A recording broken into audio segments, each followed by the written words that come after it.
A woman and a woman, sorry,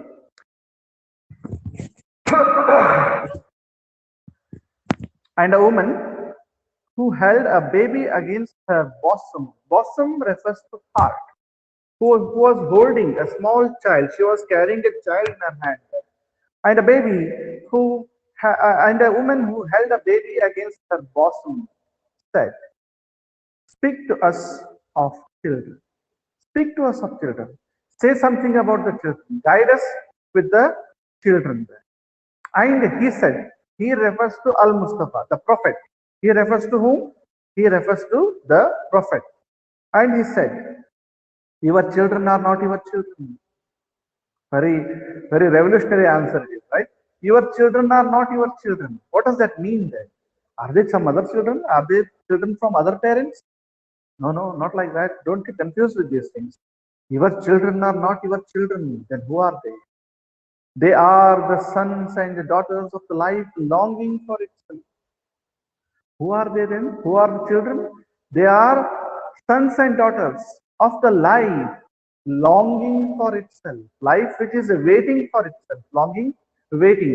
Life is recreating itself. ಮಕ್ಕಳು ಯಾರ ಮಕ್ಕಳಪ್ಪ ಇವು? ಜೀವನದ ಮಕ್ಕಳು. ಜೀವನದ ಮಕ್ಕಳು ಅಂದ್ರೆ ಹೆಂಗ್ರಿ ಸರ್? ಜೀವನ ಅಂದ್ರೆ ಏನ್ರಿ? ಅದನ್ನ ಗಂಡ ಹೆಣ್ಣ ಮತ್ತೆ ಹೆಂಗ ಆಗ್ತಾವ ಹೌದಿಲ್ಲ? Life longing for itself. Life wants to recreate itself. ತನ್ನನ್ನು ತಾನೇ ಮತ್ತೆ ಹುಟ್ಟಿಸ್ತದ, ತನ್ನನ್ನು ತಾನೇ ಸಾಯಿಸ್ತದ, ತನ್ನನ್ನು ತಾನೇ ಹುಟ್ಟುದು. ನೀವ್ ಯಾರು ನಿಮ್ಮ ಅಪ್ಪ ಅಮ್ಮನ ಮಕ್ಕಳಲ್ಲ, ನಿಮ್ಮ ಹುಟ್ಟು ಮಕ್ಕಳು ಯಾವು? ನಿಮ್ಮ ಮಕ್ಕಳಲ್ಲ. You are all part of this cycle. ಇದೊಂದು ಸೈಕಲ್. ಹುಟ್ಟದ ಸಾಯ್ತದ, ಹುಟ್ಟದ ಸಾಯ್ತದ. ಸಂಸ್ಕೃತದೊಳಗ there is a saying Shankaracharya, ಪುನರಪಿ ಜನನಂ ಪುನರಪಿ ಮರಣಂ ಪುನರಪಿ ಜನನಿ ಜಠರೇ ಶಯನಂ ಇಹ ಸಂಸಾರೇ ಭೌದುಸ್ತಾರೇ ಕೃಪಯಾ ಪಾರೆ ಪಾಹಿ Murare. What does that mean? Life is a cycle of birth and death. We are born every day. We die every day. Some people die, some people are born, right? So life is a cycle of birth and death, birth and death. So that life creates sons and daughters. You are just a medium, he says. Don't possess your children. ನಿಮ್ಮ ಆಸ್ತಿ ಅಲ್ಲ ಅವರು. ನಿಮಗೋತ್ರ ಮೇಲೆ ಹಕ್ಕಿಲ್ಲ, ನೀವು ಅವ್ರಿಗೆ ಜನ್ಮ ಕೊಟ್ಟಿಲ್ಲ. They are the sons and daughters of the life longing for itself. They come through you, but not from you. They come through you. You may be biologically parents for your children. You may have given them the birth, or you may have brought them on the earth here through your body. They come through you, but not from you. They are not the part of your body. Don't get confused with these things. He says, you are just a biological father and mother. Who is the true father? God is the true father. God has created them, not you. You have just given birth to the child. You have not created it. You can, yes, they come through you, but not from you. And though they are with you, yet they belong not to you. Though they are with you, at present they are living with you, but they are not your belongings. They do not belong to you. Belong to you means what? Belongings. What are our belongings? Our dress, mobile, pen, our house, our table, chair, our books. They are our belongings, right? We may use them. We may do whatever we want. We can tear them. We can throw them. But can you do the same thing with the children? Can you do the same thing with the children? No, sir. No, that's why he says, they belong not to you. Though they are with you, yet they belong not to you. You may give them your love, but not your thoughts. He says, you may give them your love. Take care of your children. Give them food. Give them care. Give them comfort. Give them warmth. But don't try to put your thoughts into the brain of your child. Why? Why not to put our thoughts in the child? Because for they have their own thoughts. We cannot put them, for they have their own. They have got their own thoughts. God has already put them in the child's mind, in the child's brain. God has given the thoughts to the child. So you may give them You may give them birth, you may give them your love, care, and affection. But don't try to put your thoughts into the brain of the child. You may house their bodies, but not their souls. House their bodies. You can construct a house, you can give a room to your children, you can make them stay inside the house there. You can provide a bed, a table, a chair. That's how housing is. Food to eat. You can house their bodies, but not their souls. You have given them a body, and that body can be protected by you people. But the soul is not your product. You have not given soul to your children. The soul is immortal. Immortal, one which is not having any death. Right? Immortal. So you may house their bodies, but not their souls. For their souls dwell in the house of tomorrow, which you cannot visit, not even in your dreams. So where are these souls then? The soul is living in the house of tomorrow. House of tomorrow means what? House of tomorrow means future. The soul is futuristic, which lives in the future. So what he says here, see, just an example here. I just want to make it more clear to you people. Did your grandfather knew how to use a smartphone? No, sir. No. And what he does when you give him a smartphone? He's perplexed, right? Perplexed, confused, what to do, how to use, how to on, how to put off. They even did not know how to use telephone receivers, right? It is now an out of fashion thing. Nobody is using a receiver now. But my grandparents, your grandparents, they never knew how to use telephones. And their grandchildren, we are using smartphones today. And we don't know what our grandchildren should be using. Hope you are getting my point here. Generations and generations, there's a gap in the generation. They are using new things, they are inventing new things. That's why he says, seek not, make them like you. They dwell, the souls dwell in the house of tomorrow. Future is there for them. Don't stop them. Whatever you have used may not be the same thing what your children might be using and their children might be using. So let them go with their thoughts. Let them go with their ideas. Don't impose your ideas on your children. They have got their own ideas. Let them live their life. You have lived your life and let your children live their life. For their souls dwell in the house of tomorrow, which you cannot visit. You cannot even dream of the future. What might be the next life? What might be the next day? What might be the next year? You cannot even dream of that thing. For their souls dwell in the house of tomorrow, which you cannot visit, not even in your dreams. You may strive to be like them, but seek not to make them like you. One more sentence. Very beautiful sentence. You may struggle. ನೀವು ಹೋರಾಡಬಹುದಂತೆ, ನೀವು ಒದ್ದಾಡ್ರಿ, ನೀವು ಕಷ್ಟಪಟ್ಟು ಅವ್ರ ಹಂಗ ಆಗ್ಲಿಕ್ಕೆ ಪ್ರಯತ್ನ ಪಡ್ರಿ. ಯಾರ ಹಂಗ? ನಿಮ್ಮ ಮಕ್ಕಳ ಹಂಗ ಆಗ್ಲಿಕ್ಕೆ ಪ್ರಯತ್ನ ಪಡ್ರಿ. You may strive to be like them, but seek not, remember. Don't do this. What not to do? To make them like you. ಅವ್ರನ್ನ ನಿಮ್ಮ ಹಂಗ ಮಾಡ್ಲಿಕ್ಕೆ ಹೋಗ್ಬೇಡಿ. You adopt yourself to the future. You adopt yourself to your children's lifestyle. Try to be like them. Try to adopt their advancements, their inventions, their improvements into your life. Don't curb them. Don't stop them. Don't become a barrier for the creation of the life. They are creating their life there, and let them create their own life. You cannot, sorry. You may strive to be like them, but seek not to make them like you. For life goes not backwards, nor tarries with yesterday. What is life? He says, life is a river. Life goes not backwards. River always flows forward. Have you seen any river flowing backwards? Is there any example of river flowing backwards? Yes, anybody? Is there any example of river flowing backward? No, sir. No. Life No, goes sir. forward. Yes. Life goes forward. It moves on from a starting point towards the ocean. So it does not go backward, nor tarries. Tarries to tie, to stop, to halt. Nor tarries with yesterday. Tarries ಅಂದ್ರೆ ನಿಲ್ಲುವುದು, ಕಟ್ಟುವುದು, ತಡೆ ಹಾಕುವುದು ಅಂತ ಅರ್ಥ. Life does not stop anywhere. Life does not flow back. It's a river flowing forward. So let it flow. Don't make a hindrance for its flow, he says. You are the bows.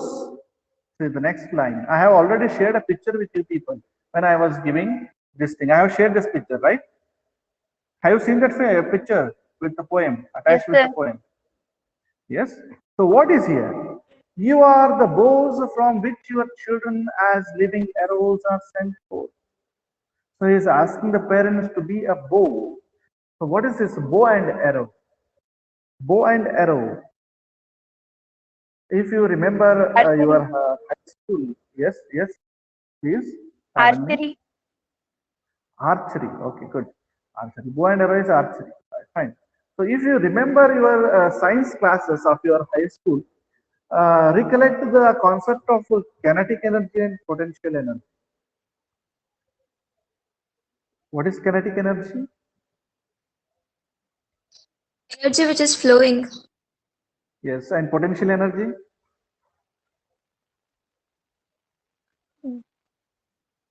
Energy which is stored. Stored. Yes. Examples? Dam. Water in a dam. Water in a dam. It has stored its energy. Water energy is stored in the dam, and as soon as we let the gates open, the water flows forward.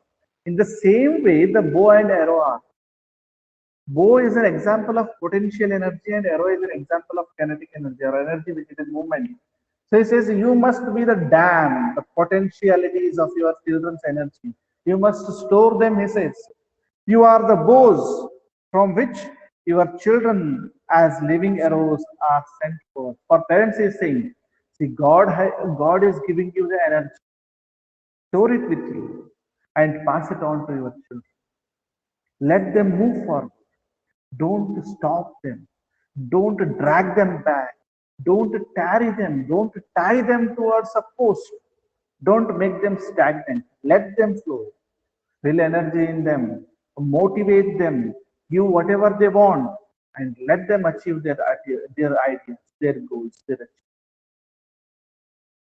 The archer, next concept he introduces here.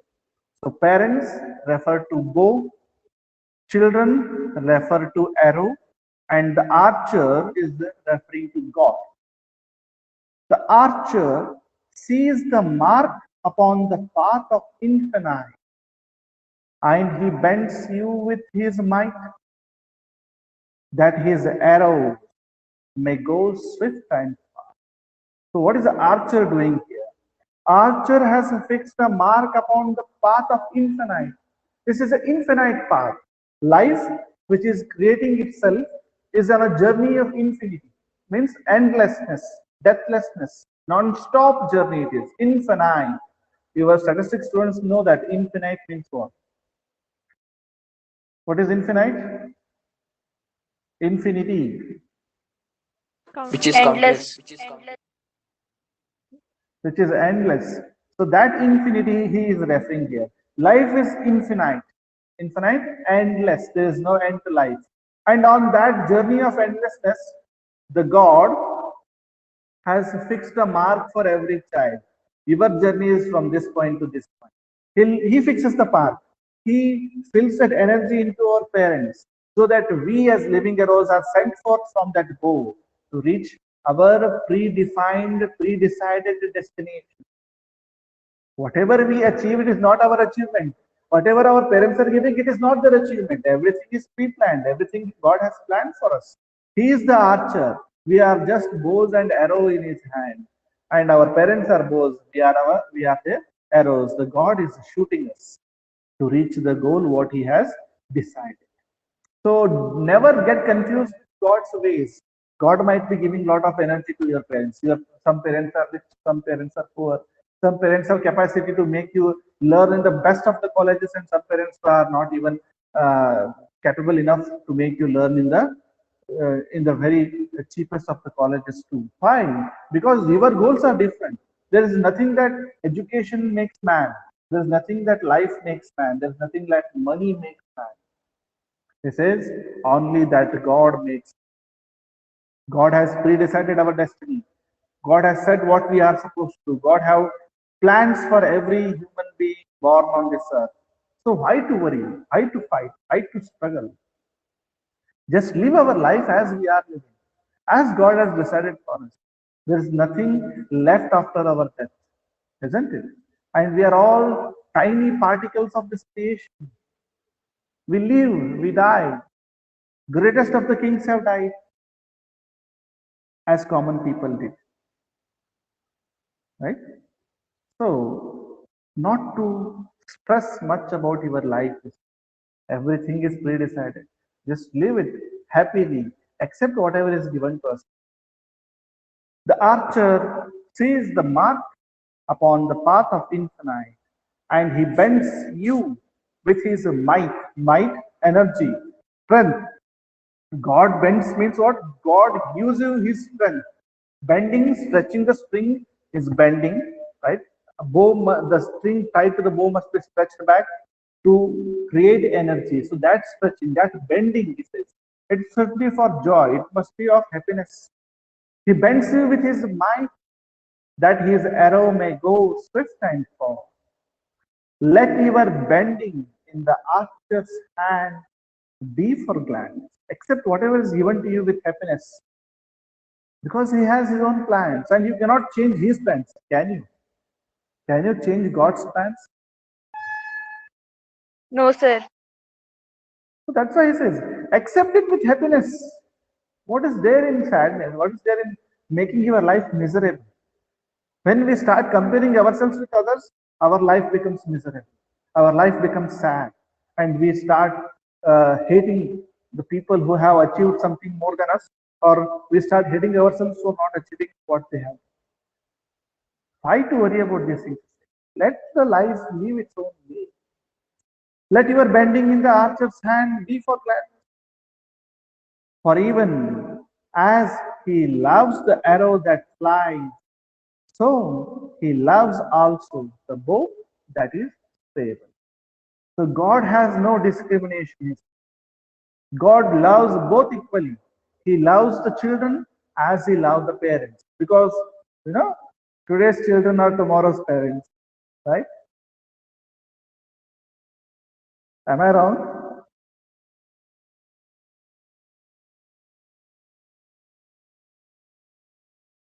Am I audible? Yes, sir. Today's children are tomorrow's parents, right? So today we are children, we are having our own goals, and as soon as we reach our goal, we will be again goals from which the God sent forth living arrows. It's part of creation, production, reproduction, life and death. So you should not possess your children. You should not force them to be like you. They are future generation. They are for the future. They go on living the life for the future. So what is your work then? You have to accept everything the God has given. You have to make a life beautiful with accepting everything with readiness, not to reject anything, not to destroy our lives with miseries and sorrows, not to destroy our children's life with miseries and sorrows, because they are future. They must move on, and we must not stop their journey. We must not be a barrier. We must not be a stone in the flow of water, right? They are the rivers who are moving forward towards the future. And what is our work? We have to accept whatever is given to us as a parent, as a children. And we should not question anything. That's what he says. Don't question. Don't overreact. Accept your life. Have your life with more comforts what the God has given to you and lead a happy life. In that way, you can not only make your life successful, you can also make your children's life successful too. That's how the concepts of on children speak. Now read the poem for one time or go through the poem. If you have any doubts or difficulties, then ask me. I will give you 5 minutes.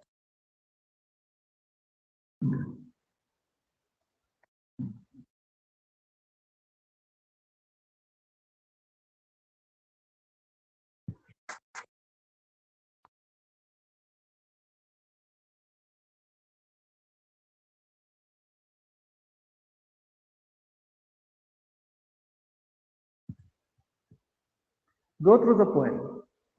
Read it. Hope everyone has got poem with him. Yesterday I had already shared the poem.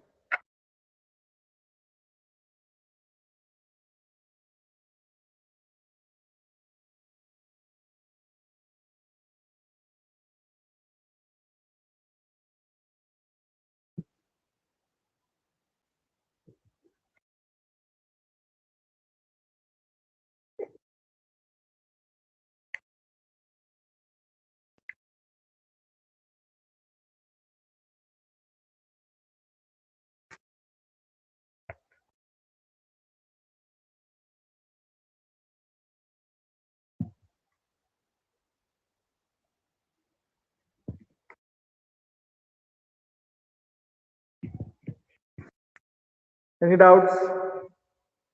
Any difficulties?